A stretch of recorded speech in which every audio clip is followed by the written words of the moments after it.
A galaxy has been at war for 3 years.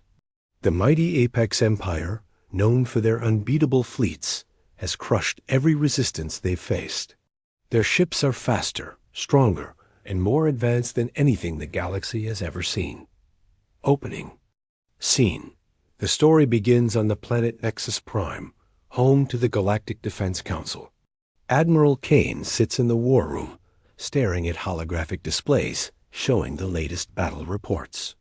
The Apex fleet just attacked the Outer Rim colonies. For hours, the defenders sent desperate messages for help. Then suddenly, all communication stopped. The mystery unfolds. Captain Mills arrives with urgent news. The scanning stations detected something impossible. The Apex fleet, which had been advancing toward the core worlds, has gone completely silent. No ships moving, no energy signatures, nothing. The entire armada of 300 warships has simply vanished from all sensors. Admiral Kane doesn't believe it at first. The Apex Empire has never retreated, never failed. Their technology is beyond anything the galaxy understands. Their weapons can destroy planets. Their shields can stop anything thrown at them. Yet somehow they're gone. The investigation. Kine orders reconnaissance drones to the last known position of the Apex fleet. What they find shocks everyone. Debris fields stretch across space. Twisted metal, burned hull fragments, and the remains of once mighty Apex battleships floating like space dust. The Defense Council members argue about what could have done this. Some think it was a new weapon. Others believe the Apex ships malfunctioned. But Kane notices something odd in the debris patterns. The destruction is too precise, too calculated. This wasn't random destruction. It was surgical. The Discovery, deep space monitoring stations, pick up a single energy signature moving away from the battle zone. It's unlike anything in their databases, not Apex technology, not any known alien. Design. The signature is moving toward human space, but humans have been neutral in this war, keeping to their small corner of the galaxy. The revelation. As the story builds tension, Kane receives a classified message from human space. The message is simple. The threat has been neutralized. Humanity sends its regards. The transmission comes from a ship called the Titan's Wrath, but no such vessel exists in any galactic registry. Human background. The narrative reveals that humans have been watching the war from afar. While other species fought with energy weapons and advanced shields, humans took a different path. They studied the Apex ships, learned their weaknesses, and built something entirely different. Ships that used old-fashioned kinetic weapons, stealth technology, and tactics no one expected. A shock. Kane realizes that while everyone feared the Apex Empire, they had ignored humanity completely. The humans had been preparing, building, and waiting. They watched their galactic neighbors get crushed, learning from each defeat. The story ends with Kane staring at star charts showing human territory. What everyone thought was a small, backward region of space suddenly looks very different. The humans hadn't been hiding. They had been hunting. Closing scene. The Titan's Wrath appears on long-range sensors, heading home to human space. Its hull bears scars from battle, but it moves with purpose. Inside the ship, Commander Blake reviews. The mission report. The Apex Empire had made one fatal mistake. They had assumed that advanced meant better. The human ship had used simple nuclear missiles, railguns, and stealth technology that the Apex couldn't detect. While the aliens relied on energy shields and sophisticated computers, the humans used brute force and cunning. Set up for Part 2. As news of the Apex fleet's destruction spreads across the galaxy, different reactions emerge. Some species want to thank humanity, others fear them, and a few begin planning to eliminate this new threat before it grows stronger. The stage is set for humanity to step out of the shadows and into galactic politics. The story establishes themes of underestimation, the power of different approaches to problems, and the idea that sometimes the most advanced solution isn't always the best one. It sets up humanity as the dark horse that no one saw coming, using familiar technology in unexpected ways to defeat a seemingly invincible enemy. Kane ends Part 1 by ordering all available ships to form a diplomatic convoy to human space. The galaxy needs to know who these humans really are and what they want. The age of hiding is over for humanity, and the real story is just beginning. Opening. 3 days after the Apex fleet's destruction, Admiral Kane leads a diplomatic convoy of 12 ships toward human space. The journey takes them through sectors still burning from Apex attacks. Kane sees firsthand the devastation, entire colonies reduced to ash, space stations torn apart like toys. First contact protocol. As the convoy approaches human territory, they receive an unexpected message. The humans are waiting for them at a space station called Haven Point. Commander Blake himself will meet with the galactic representatives. Kane is surprised. Most species would send diplomats, but humans send their military leader. Haven Point Station. The human station is nothing like what Kane expected. It's built from simple materials: steel, titanium, basic composites. No fancy energy fields or exotic matter. Yet it's massive, clearly designed for industry and ship construction. Through the viewports, Kane sees dozens of human vessels, all built with the same practical design philosophy. Meeting Blake. Commander Blake is a calm, middle-aged man who speaks directly. He doesn't use flowery diplomatic language or make grand speeches. When Kane asks about the Apex fleet, Blake simply says, "They threaten civilians. We stop them." His matter-of-fact tone unsettles the alien diplomats. The human perspective. Blake explains humanity's position. They've been watching the galactic war with growing concern. The Apex Empire's brutality reminded them of conflicts from their own history. Blake shares records of human wars: World War II, Vietnam, Korea. The aliens are shocked by humanity's violent past, but Blake points out they learned from these experiences. Technology. Demonstration. Blake takes the delegation to observe human shipyards. The aliens expect to see advanced manufacturing systems, but instead find thousands of humans working alongside simple robots. Blake explains that human ships are built to be repaired in the field, using basic tools and common materials. No exotic components that break down or rare elements that create supply problems. The philosophy difference. During dinner, Blake discusses human military thinking. While other species focus on building the perfect weapon, humans focus on building weapons that work reliably in chaos. They prefer 10 simple ships to one advanced ship that might fail at a critical moment. This philosophy extends to everything: tactics, logistics, even politics. The warning. Blake shares intelligence that shocks Kane. Humanity has been monitoring communications across the galaxy. They know about species planning to attack human space, fearing that humans might become the next galactic threat. Blake calmly states that such attacks would be a mistake. Demonstration of strength. To prove his point, Blake orders a tactical demonstration. A single human destroyer engages 3 decommissioned Apex ships in simulated combat. The aliens watch in amazement as the human ship uses basic kinetic weapons and clever maneuvering to destroy all 3 targets in minutes. No energy weapons. No exotic technology. Just physics and engineering. The proposal. Blake makes an offer to the Galactic Defense Council.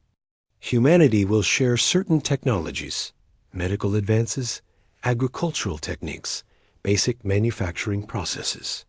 In return, they want recognition as a sovereign power and assurance that no one will interfere in human space. It's a fair deal. But it makes clear that humanity is now a player in galactic politics. Political reactions. The delegation members have different reactions. Some see opportunity, others see threat. Representative Stone from the Centauri Republic worries about human expansion. Ambassador Gray from the Outer Colonies sees humans as potential protectors. The meeting reveals the complex political landscape that humanity must now navigate. Ultimatum. Blake's final statement is delivered calmly, but carries weight. If anyone attacks human civilians, humanity will respond with the same efficiency they showed against the Apex fleet. He doesn't threaten conquest or domination, just protection of human interests.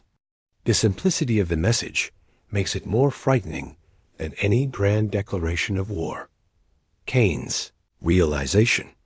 As the meeting ends, Kane understands something important. Humanity isn't trying to rule the galaxy or replace the Apex Empire. They just want to be left alone to live their lives. But they've proven they have the power to enforce that desire. This makes them potentially more dangerous than any conqueror. Set up for Part 3. The diplomatic convoy returns to Nexus Prime with mixed news.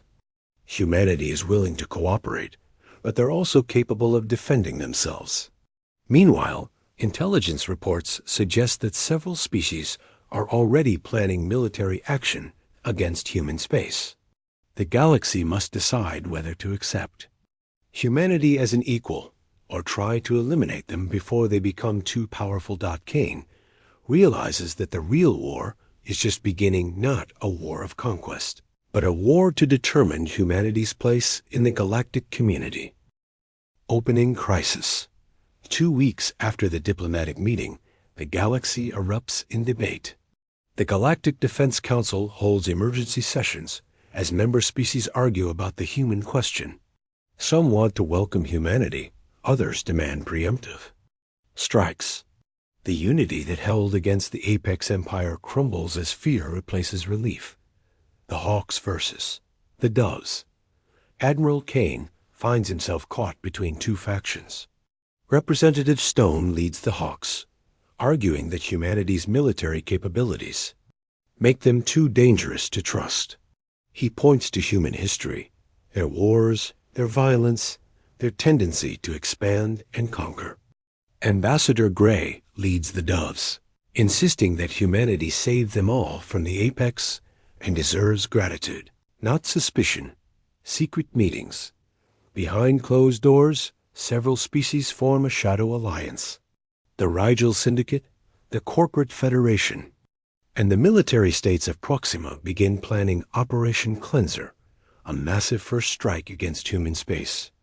They believe that if they hit fast and hard enough, they can wipe out humanity before the humans can respond. Human intelligence. Unknown to the conspirators, humanity has been monitoring their communications. Commander Blake receives detailed reports of the planned attack from human intelligence operatives who have infiltrated alien communication networks. The humans face a choice: wait for the attack and respond defensively, or strike first to prevent it. Blake's decision. Blake chooses a middle path that surprises everyone.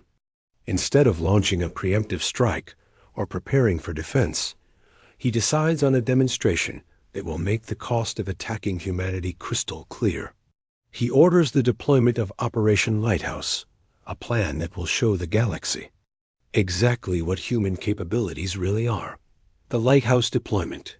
Human ships begin appearing throughout the galaxy, not in attack formations, but in defensive positions near major trade routes and civilian centers.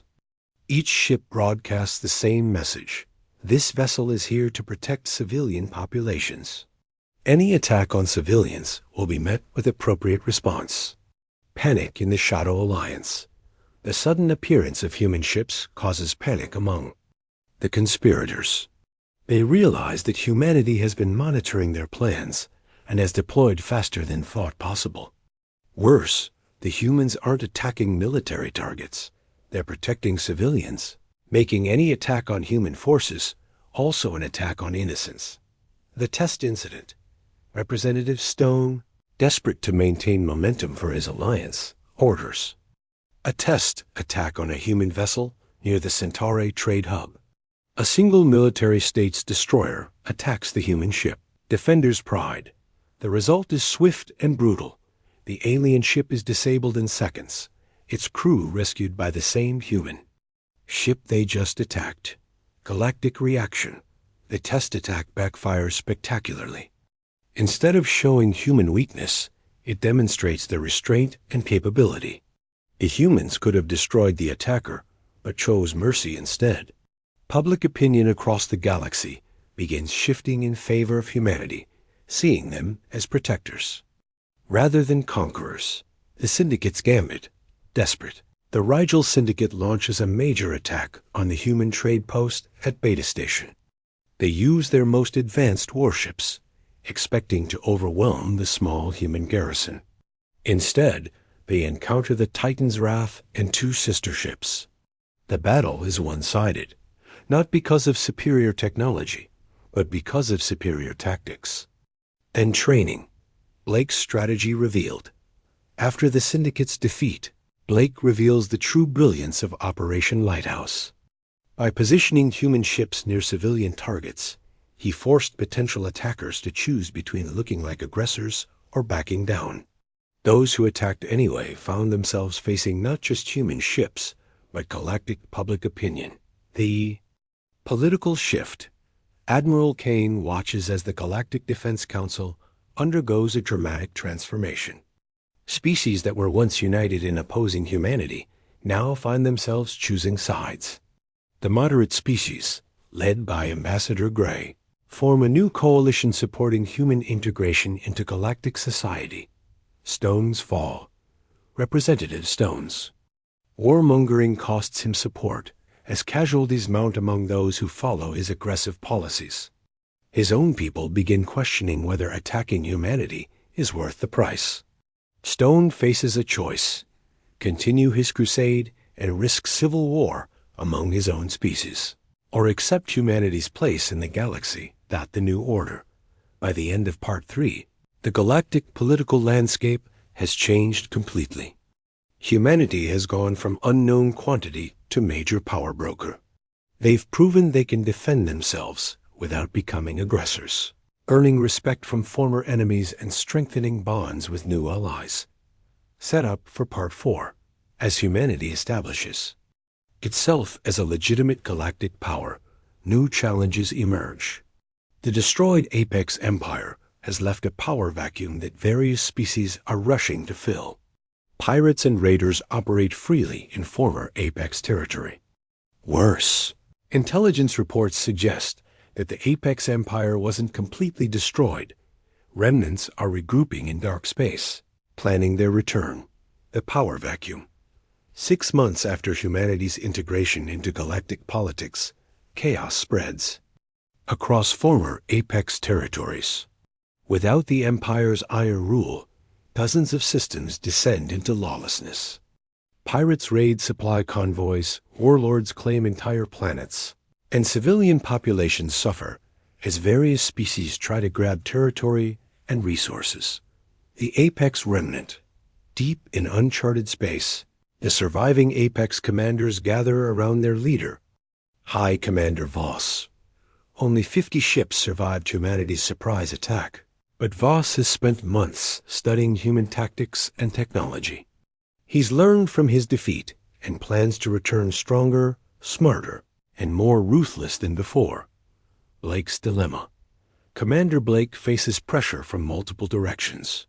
The Galactic Defense Council wants humanity to help restore order in the chaos zones, but Blake knows his forces are stretched thin, protecting human space in civilian populations. Ambassador Gray argues that humanity has a moral obligation to help, while Blake's own officers worry about overextending their capabilities. Pirate crisis. The situation worsens when the infamous pirate fleet, known as the Red Tide, begins attacking refugee convoys fleeing the chaos zones. Led by the ruthless Captain Scar, the Red Tide uses modified Apex technology salvaged from battlefields. Their attacks are brutal and efficient, leaving no survivors to testify against them. Human response. Blake makes a calculated decision. Instead Of committing large fleets to patrol duties, he deploys small hunter-killer groups with specific missions: protect civilians, eliminate pirates, and gather intelligence on Apex remnants. Each group operates independently, using human advantages in stealth and mobility. The first hunt, Captain Ross leads the human destroyer Swift, justice in tracking the Red Tide. Using human intelligence networks and superior stealth technology, Ross locates the pirate base in the Broken Star Nebula. Instead of launching a direct attack, Ross calls in information to local security forces while his ship shadows the pirates. The trap. When the Red Tide attacks another refugee convoy, they find themselves caught between the Swift Justice and a coalition fleet led by Admiral Kane. The pirates discover that their salvaged Apex technology, while powerful, lacks the reliability of human-built systems. The battle is swift and decisive. The Red Tide is destroyed. Captain Scar captured. Voss's countermove. High Commander. Voss realizes that humanity's strength lies in their intelligence network and coordination with other species. He begins a shadow war, using sleeper agents and corrupted officials to feed false information and create conflicts between human forces and their allies. The false flag.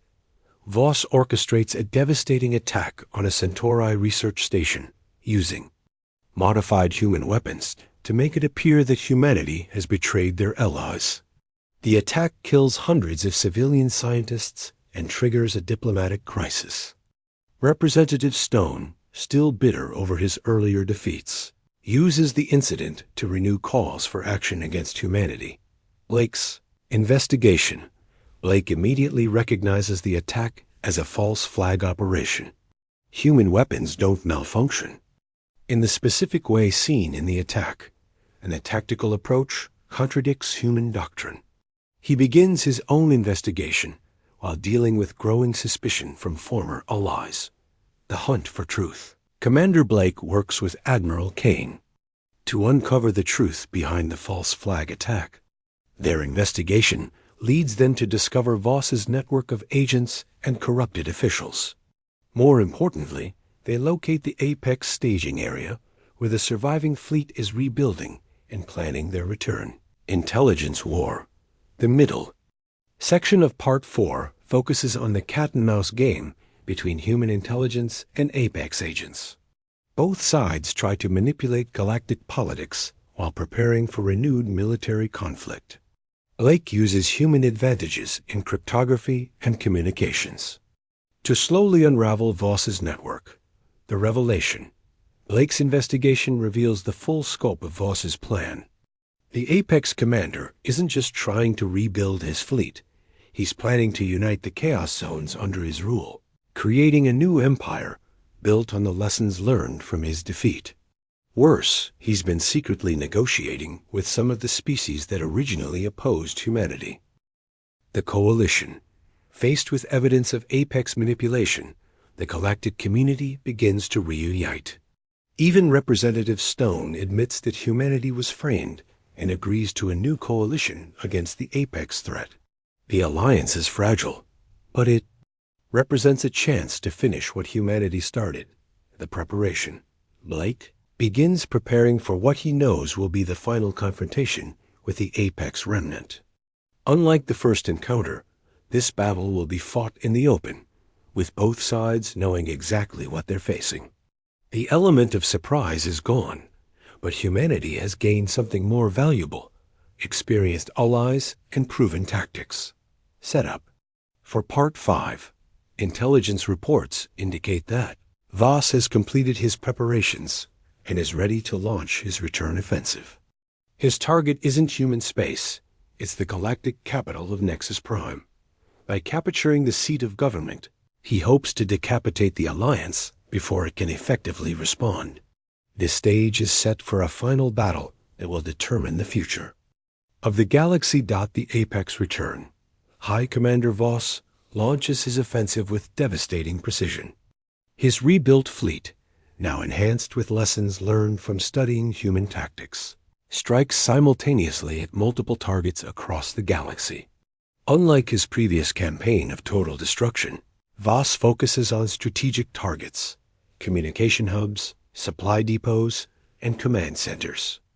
The race to Nexus Prime. Blake realizes that Voss's scattered attacks are a diversion. The real target is Nexus Prime, the galactic capital where the Defense Council coordinates resistance efforts. If Voss captures or destroys the government center, the fragile alliance will collapse into chaos. Blake orders an emergency jump to defend the capital. The siege begins.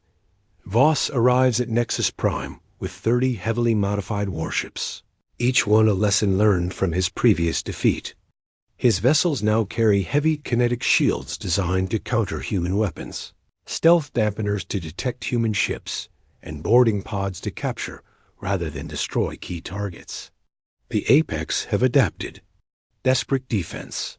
Admiral Kane coordinates. The defense of Nexus Prime with whatever forces are available, a mix of human ships, galactic defense vessels, and volunteer units from various species. The defenders are outnumbered and outgunned, but they have something Voss doesn't expect: complete tactical integration between human and alien forces. Blake's Gambit. Commander Blake arrives with the Titan's Wrath and a small human task force, but he's facing a prepared enemy for the first time. Voss has studied human tactics and prepared countermeasures. The initial engagement goes badly for the humans, as Apex ships prove resistant to their usual advantages. The learning curve. For the first time in the story, human forces face a real tactical challenge. Voss's adaptations neutralize many human advantages, forcing Blake and his captains to innovate in real time. The battle becomes a deadly chess match as both sides adapt and counter-adapt to each other's moves. The alliance moment. The turning point comes when the mixed nature of the defending fleet becomes an advantage. While Voss prepared for human tactics, he couldn't account for the combined strategies of 6 different species working in perfect coordination. Captain Ross coordinates with Centauri energy specialists, while alien commanders use human stealth technology. Personal confrontation. Blake and Voss engage in a ship-to-ship duel as their fleets battle around them. Voss has learned from his defeat, but Blake has learned too, not just about tactics, but about working with allies. The Titan's Wrath fights alongside Admiral Kane's flagship, each ship covering the other's weaknesses. The sacrifice play. Realizing that conventional tactics won't work against Voss's adapted fleet, Blake makes a desperate choice. He orders the Titan's Wrath on a collision course with Voss's command ship, planning to ram the enemy vessel. It's the kind of simple, brutal tactic that no advanced computer would recommend, which is exactly why it might work. The final gambit. At the last moment, Blake's real plan becomes clear. The ramming attack is a feint designed to get close enough for a massive close-range missile barrage. The Titan's Wrath launches every weapon it carries at point-blank range, overwhelming even Voss's enhanced defenses. Both ships are destroyed in the explosion. Victory's price. With their leader dead and command ship destroyed, the remaining Apex forces surrender or flee. The battle is won, but at great cost. Blake is presumed dead, the Titan's Wrath is destroyed, and many other ships from both sides lie burning in space around Nexus Prime. The aftermath. In the weeks following the battle, the galaxy struggles to come to terms with what has happened. Humanity has proven itself not just as a military power, but as a reliable ally willing to make ultimate sacrifices for their friends. The surviving Apex forces scatter, no longer a unified threat. Blake's return. In a surprise twist, Blake survived the explosion by using an experimental escape pod. He returns to find that humanity's role in the galaxy has fundamentally changed. They're no longer the unknown newcomers or the mysterious threat. They're respected members of the galactic community. The new galaxy. The story concludes with the establishment of a new galactic order. Humanity takes its place as one of the major powers, not through conquest, but through proven reliability and sacrifice. Admiral Kane becomes the first human member of the expanded Galactic Council, while Blake returns to his role as humanity's military leader. Final scene. The story ends with Blake standing on the bridge of a new flagship, looking out at a galaxy that has been forever changed by humanity's emergence. Ships from dozens of species patrol together.